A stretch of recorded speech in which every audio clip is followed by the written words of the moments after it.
إن الحمد لله نحمده ونستعينه ونستغفره ونعوذ بالله من شرور أنفسنا ومن سيئات أعمالنا من يهده الله فلا مضل له ومن يضلل فلا هادي له وأشهد أن لا إله إلا الله وحده لا شريك له وأشهد أن محمدًا عبده ورسوله سبحان ربك رب العزة عما يصفون والسلام على المرسلين والحمد لله رب العالمين. Louange à Allah, nous le louons et nous lui demandons pardon et nous cherchons refuge auprès d'Allah contre nous-mêmes et contre nos mauvaises actions. Celui qu'Allah guide, il ne sera point perdu, et celui qu'Allah égare, il ne sera point guidé. Et je témoigne que le seul qui mérite l'adoration est Allah, et que Mohammed est son serviteur et son messager. Gloire et pureté à toi, Seigneur, le maître de la puissance et de la considération, très au-dessus des descriptions qu'ils inventent. Paix et salut aux messagers, et la louange est à Dieu, Seigneur et maître des univers. Nous allons étudier aujourd'hui la sourate 73, El-Muzamil, qui veut dire l'envelopper. La sourate comprend 20 versets, révélés à la Mecque, à l'exception des versets 9, 10 et 18 révélés à Médine. Cette sourate a été révélée juste après la sourate El-Alaq, la plume. Jéber ben Abdullah rapporte « Les Qurayshites se sont réunis à Dar el-Nadwa, leur parlement, et dirent, en désignant le prophète, « Donnez à cet homme un surnom qui fera les hommes s'écarter de lui. » Les uns proposèrent un devin, et les autres de répondre « Non, il n'est plus un devin. » Alors un possédé. « Non, il n'est du tout un possédé, que ce soit donc un magicien. Jamais de ça. » Sur ce, les idolâtres quittèrent leur assemblée. Faisant part de ces propos au prophète, il s'en enveloppa de son manteau et s'en couvrit. Djibril, paix sur lui, vint le trouver et l'interpella. « Ô l'enveloppé, ô le couvert !» Rapporté par El-Bazar. Bismillahirrahmanirrahim. Je traduis la sourate en français. On l'écoutera à la fin de cet audio en arabe. Au nom d'Allah, le miséricordieux, le très miséricordieux. Ô toi qui reposes enveloppé, lève-toi et prie, environ la moitié de la nuit, ou un peu moins, ou un peu plus, et récite en mesure le Coran. Nous allons te confier des paroles d'une lourde gravité. La prière de la nuit est plus efficace. Son débit est plus ferme, car, pendant le jour, tes occupations t'absorbent. Glorifie le nom de ton Seigneur et communie avec lui d'une intime communion. Il est le maître de l'Orient et de l'Occident. Il n'y a d'autre Allah que lui. Prends-le pour souverain. Dieu là ordonne à son prophète de cesser d'être enveloppé et de lever pour le prier, comme il lui dit dans un autre verset « Lis le Coran la nuit, c'est là une œuvre pie. Peut-être obtiendras-tu ainsi un rang privilégié dans la vie future. » Il lui dit de passer la moitié de la nuit, sauf un peu, la moitié, ou d'en diminuer un peu, ou d'y ajouter un peu, pour le prier et réciter le Coran avec soin d'une façon claire. La façon de réciter le Coran consiste à le faire doucement, en bien articulant les lettres afin de faciliter sa compréhension et la méditation sur le sens des versets. Ainsi était la récitation du prophète, alayhi salatu wassalam, comme a rapporté Aïcha, radiallahu anha, et elle a ajouté qu'il récitait la sourate de sorte qu'elle occupait un temps plus long que si l'on récite ordinairement. On demanda une fois à Anas comment elle était la récitation du messager de Dieu, alayhi salatu wassalam. Il répondit « Il allongeait certains mots tels que « Allah le miséricordieux », etc. Il est dit dans un hadith « Au jour de la résurrection, on dira au récitateur du Coran « Récite et monte ». Psalmodie le Coran comme tu le faisais au bas monde, car ta place sera là où tu auras achevé le dernier verset que tu retiens.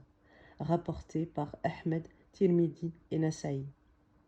À ce propos, Ibn Masoud a fait cette recommandation.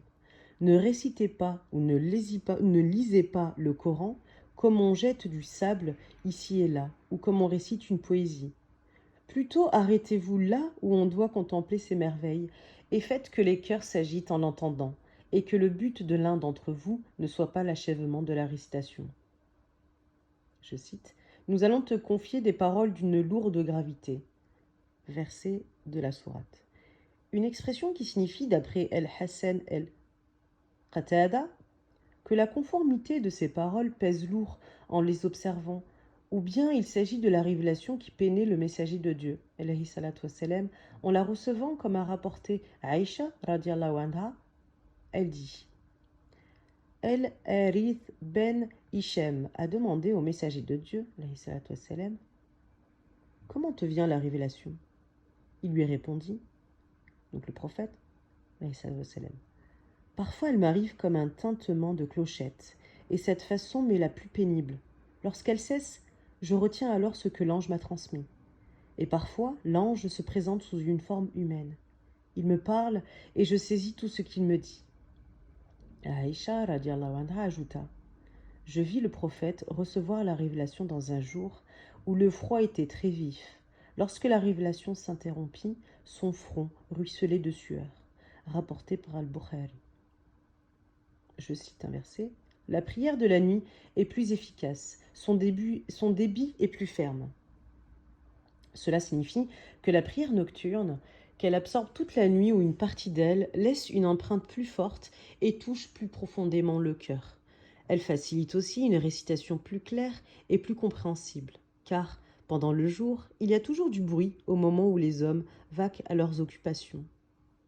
Je cite le verset, « Car pendant le jour, tes occupations t'absorbent. » Et c'est normal étant donné que pendant le jour, tout homme travaille pour assurer sa subsistance et expédier ses propres affaires. Ceci fut dans la période où la prière nocturne était une obligation. Puis Dieu allégea la tâche de ses sujets en abrogeant la prière nocturne comme prescription, mais elle demeure une œuvre surérogatoire. Saïd ben Hichem rapporte, « J'ai demandé à Aïcha, « Ô mère des croyants, parle-moi du caractère du messager de Dieu, alayhi salatu wassalam. » Elle répondit, « Ne lis-tu pas le Coran ?» ?»« Si, répliquai-je. » Elle reprit, « Il se conformait aux prescriptions du Coran. » Voulant la quitter, une idée me vint à l'esprit, je lui demandai, « Ô mère des croyants, parle-moi de la prière nocturne du messager de Dieu, alayhi salatu wassalam. » Elle dit, « Ne lis-tu la sourate de l'enveloppé ?» Oui, répondis-je. Elle repartit. En vertu du premier verset, Dieu imposa la prière nocturne. Le messager de Dieu, alayhi salatu wassalam, et ses compagnons persévérèrent dans cette prière durant une année entière au point où leurs pieds s'enflèrent. Dieu n'a révélé le dernier verset de cette sourate qu'après l'écoulement de 12 mois. Grâce à ce dernier verset, Dieu allégea la tâche aux fidèles et rendit cette prière comme surérogatoire, en dehors des autres prescrites, rapportées par Ahmed et Muslim. Dans un autre récit, Aïcha radiallahu anha rapporte, « Je réservais une natte de paille au messager de Dieu, alayhi salatu wassalam, pour s'en servir en faisant la prière nocturne. Ayant eu vent de cette prière, les fidèles arrivèrent en masse pour l'accomplir avec lui. Il ne tarda pas à manifester son mécontentement, tellement était compatisant envers eux. Craignant de considérer cette prière comme une obligation, il leur dit, « Ô hommes, faites les pratiques cultuelles dans la mesure de votre capacité, car Dieu ne se lasse de vous en récompenser avant que vous ne soyez fatigués vous-même. Les meilleures pratiques qui plaisent à Dieu sont celles que le fidèle peut persister à lui rendre. » Puis la sourate de l'enveloppé, El-Muzammil, fut révélée. Il en était parmi les fidèles des hommes qui tendaient une corde pour s'y attacher en faisant la prière nocturne. Ils persévérèrent dans cette pratique 8 mois.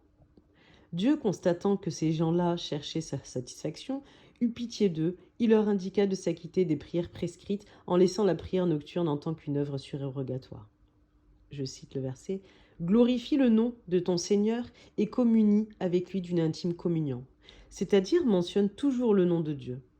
Invoque-le souvent et adonne-toi à son adoration, une fois libéré de tes occupations, en le recherchant avec ferveur et lui vouant un culte sincère. Je cite le verset, « Il est le maître de l'Orient et de l'Occident. Il n'y a d'autre Allah que lui. Prends-le pour souverain. » Il est le roi incontestable du royaume s'étendant de l'Orient à l'Occident, qui en dispose comme il veut. Il n'y a d'autre Dieu que lui. Comme tu t'adonnes à son adoration, ainsi, remettant à lui dans toutes tes affaires, il est ton seul protecteur. On reprend l'étude de la sourate à partir du verset 10, je cite en français, donc les versets 10 à 18. Verset 10. Supporte les critiques et quand tu romps avec tes adversaires, ménage leur susceptibilité. Verset 11 et s'ensuit. Verset 11. Laisse-moi le soin des incrédules comblés de faveur, patience. Nous leur réservons des caracans et la géhenne, une nourriture répugnante et un supplice atroce. Pour le jour où la terre et les montagnes trembleront et où les montagnes se décomposeront en poussière. Nous vous avons envoyé un prophète pour témoigner contre vous, comme nous en avons envoyé un à Pharaon. Pharaon n'a pas cru au prophète. Nous avons sévi contre lui avec une extrême rigueur. Si vous reniez Allah, comment éviterez-vous le jour où l'enfant blanchira comme un vieillard et où le ciel se déchirera? Certes, les desseins d'Allah sont inéluctables. Dieu ordonne là à son prophète de patienter, de supporter les propos des idiots parmi ses concitoyens et de s'écarter d'eux courtoisement et non par vanité ou d'orgueil.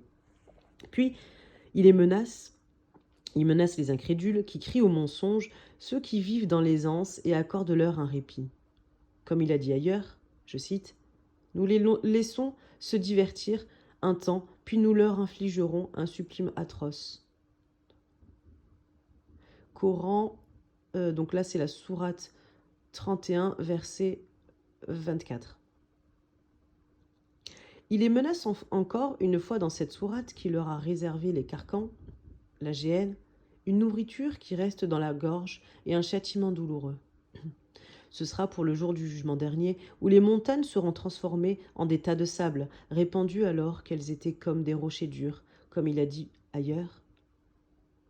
Sourate 20, verset 105, verset 106. Allah les réduira en poussière, il ne laissera à leur place qu'une plaine dénudée, où il n'y aura ni vallée ni tortuosité.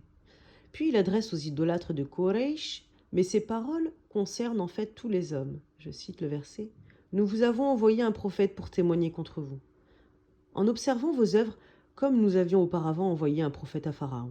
Comme Pharaon a désobéi à Moïse, alayhi wa sallam, nous l'avons saisi ainsi avec force, et nous leur avons infligé un châtiment très douloureux. Et vous, Qurayshites, prenez garde de subir un tel châtiment en traitant votre prophète Mohammed, alayhi salatu wa sallam, de menteur. Je cite le verset. Si vous reniez Allah, comment éviterez-vous le jour où l'enfant blanchira comme un vieillard? Et comment vous mettrez-vous à l'abri d'un tel jour où la frayeur vous enveloppera si vous persistez dans votre mécroyance? Ce jour-là, avec ses affres, rendra les enfants comme des vieillards. Ce jour-là, Dieu ordonnera à Adam, alayhi wa sallam, fait entrer à l'enfer les damnés qui lui sont destinés. En lui demandant quelle sera leur proportion. Dieu lui répondra, de chaque 1999 à l'enfer et un seul au paradis. Le ciel se fendra ce jour-là et la promesse de Dieu s'accomplira car elle est inéluctable tout comme ce jour qui sera inévitable. Je reprends la lecture de la sourate entre le verset 19 et le verset 20 en français. C'est là un avertissement. Celui qui le désire cherche une voie qui le mène à Allah. Ton Seigneur n'ignore pas que tu veilles en prière moins des 2/3 de la nuit, moins de la moitié et même moins du tiers, ainsi qu'une partie de tes compagnons. Lui qui règle la nuit et le jour sait que vous ne pouvez pas les calculer avec exactitude. Il vous le pardonne. Néanmoins, récitez le Coran dans la mesure du possible. Il sait qu'il y a parmi vous des malades, des gens qui sont en voyage d'affaires, d'autres qui combattent pour la cause d'Allah.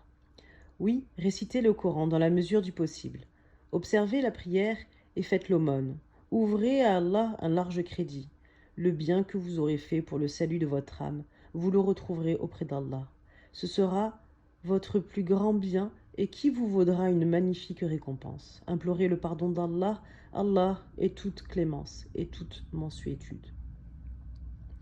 Cette sourate consiste un rappel à ceux qui sont doués de raison, que celui qui veut être bien dirigé prenne donc un chemin vers son Seigneur. Ton Seigneur sait bien que toi et un groupe de ceux qui sont avec toi, vous vous tenez debout en prière près de 2/3 de la nuit ou de sa moitié ou même de son tiers, tantôt ceci, tantôt cela, sans aucun pouvoir de votre part, car, de toute façon, vous ne pourrez plus s'y persévérer en observant méticuleusement les ordres de Dieu en vous y conformant. Je cite, « Lui qui règle la nuit et le jour, tantôt en allongeant l'un, tantôt l'autre. Dieu sait que vous ne saurez jamais passer toute la nuit en prière. Pour faciliter la tâche, il leur ordonne, je cite, « Néanmoins, récitez le Coran dans la mesure du possible, sans que vous vous limitiez à un temps déterminé. Plutôt levez-vous la nuit et priez dans la mesure de votre capacité. » À savoir que la récitation du Coran signifie la prière, car Dieu a dit ailleurs à son prophète, alayhi salatu wassalam, verset 10, sourate 17, que le ton de ta prière ne soit ni trop élevé ni trop bas, qui signifie la récitation du Coran dans la prière.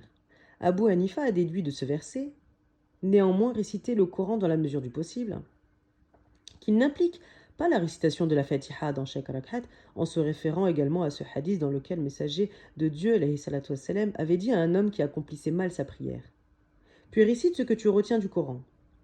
Mais la majorité des ulama lui ont répondu en se basant sur un autre hadith rapporté par Ubada ben as-Samat, dans lequel le messager de Dieu, alayhi salatu wassalam, a dit « Aucune prière n'est valable si l'on n'y récite pas la sourate de l'ouverture du livre, c'est-à-dire la Fatiha. » Et un autre rapporté par Abu Huraira. Je cite le verset « Il sait qu'il y a parmi vous des malades, des gens qui sont en voyage d'affaires, d'autres qui combattent pour la cause d'Allah. Ceux-là pourront être excusés et exempts de la prière nocturne. Le malade qui ne peut pas se lever la nuit, le voyageur qui quitte son propre pays en parcourant la terre à la recherche des bienfaits de Dieu, et le guerrier qui est occupé par le combat dans le chemin de Dieu. Dieu leur pardonne en leur disant « Oui, récitez le Coran dans la mesure du possible. » Cela signifie « Acquittez-vous de cette prière autant que le temps vous le permette. » Abu Raja a demandé à Al-Hassan al-Basri « Que penses-tu d'un homme qui retient tout le Coran par cœur, mais il ne se lève pas la nuit pour prier, et il se contente de s'acquitter des prières prescrites ?» Il lui répondit « Dieu maudit le fer de cet homme qui s'appuie seulement sur la retenue du Coran seul. » Dieu le Très-Haut a dit à son fidèle serviteur, je cite, verset 68, sourate 12, « Car ce dernier savait tirer profit de nos enseignements. » Et aussi, je cite le verset 91 de la sourate 16, « Qui vous a enseigné ce que par vous-même vous n'auriez jamais découvert, pas plus que vos pères. » Je lui dis alors, « Mais Dieu dit, récitez le Coran dans la mesure du possible. » Certes, oui, répliqua-t-il, il faut réciter ne serait-ce que 5 versets. Telle fut la doctrine de Al-Hassan al-Basri, qui a jugé que tout homme qui a retenu le Coran doit de temps à autre se lever la nuit pour faire la prière nocturne en récitant fût-ce quelques versets. Dans notre hadith, on a fait part au messager de Dieu, alayhi salatu wassalam, qu'un homme passe la nuit sans s'y lever pour prier. Il répondit, cet homme-là, le démon a uriné dans l'oreille. Ces propos furent interprétés de 2 façons. Ou bien cet homme-là ne se lève pas pour faire une prière nocturne, ou bien il s'endort toute la nuit après avoir négligé même les prières prescrites, c'est-à-dire les prières obligatoires, ou une partie d'elles. Je cite le verset « Observez la prière et faites l'aumône », ce qui veut dire « Acquittez-vous de la prière prescrite et versez la zakat, qui est l'aumône légale, que vous devez sur vos biens. » Ceci dénote que la zakat fut imposée alors que le messager de Dieu, alayhi salatu wassalam, se trouvait encore à la Mecque avant l'émigration. Mais la somme imposable et d'autres règles la concernent ne furent déterminées qu'à Médine. Quant à la prière, Ibn Abbas, Mujahid et Ikrima ont précisé que ce verset abrogea la prière nocturne qui fut imposée aux fidèles au début de l'ère islamique. Il est cité à cet égard dans les 2 sahih que le messager, alayhi salatu wassalam, avait dit à un homme qui était venu lui demander au sujet des piliers de l'islam. Elles sont 5 prières prescrites le jour et la nuit. Il lui demanda, « Dois-je m'acquitter d'autres » ? Non, lui répliqua-t-il, à moins que tu ne veuilles faire d'autres prières surérogatoires. Je cite le verset, « Ouvrez à Allah un large crédit. » En faisant de l'aumône, car la rétribution de Dieu est encore plus magnifique, comme il a dit, verset 245, sourate 2, « Quiconque prête à Allah de bonnes grâces, Allah le lui rend au centuple. » En d'autres termes, tout ce que vous avancez pour vous-même comme bien, vous le retrouverez auprès de Dieu dans l'au-delà, sous la forme d'une récompense meilleure et plus abondante. Abdullah ben Mas'ud rapporte que le messager de Dieu, alayhi salatu wassalam, a dit à ses compagnons, « Lequel d'entre vous préfère à ses propres biens les biens qu'il laissera à ses successeurs ?»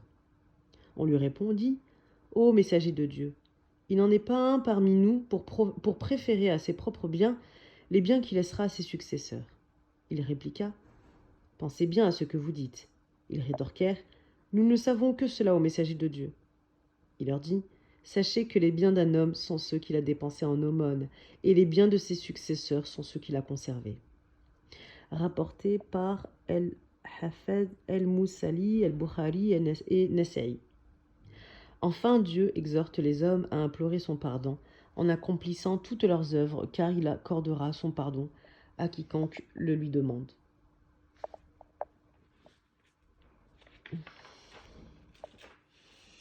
سبحانك اللهم وبحمدك أشهد أن لا إله إلا أنت أستغفرك وأتوب إليك لا إله إلا أنت وحده لا شريك له له الملك وله الحمد وهو على كل شيء قدير